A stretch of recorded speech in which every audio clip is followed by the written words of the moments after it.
近有网友说我这些太阳能板带不动空调，那目前来看，我的空调是已经开启的，而且现在的电流功率达到了2600瓦左右。那目前这2块板子是没有接上去的，坏掉了啊，这个头已经拆下来了啊，就这8块板子。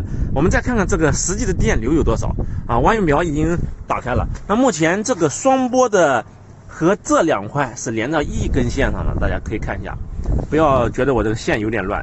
但是它真的很省钱呢。我们再看看它的电流，啊，这个不对，应该加到这个上面，达到了16安，大家能不能看到16安？目前来说是16安。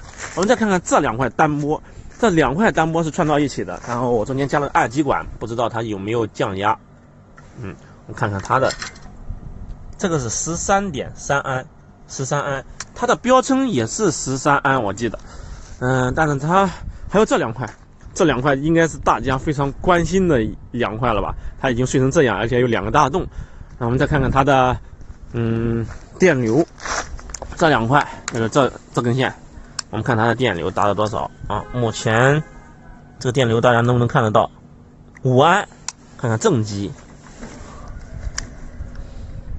，5.4安，5.4安啊，之前可以达到了9安的电流。那目前来说，有5到9安的电流，那么这个功率大家能觉得能有多少呢？有没有一半或者超出它的本身的功率的一半呢？那我觉得这个太阳能板还可以再继续战斗几年，应该没有问题。那目前来说，这几块板子带空调是没有问题的。你想啊，空调是多少？2000瓦，那制热棒的话2000瓦啊，2300瓦。那这个东西是完全可以带起来了，而且到夏天制冷的话也是完全没有问题的。我们再看看下面的控制器啊，它实际的功率能达到多少？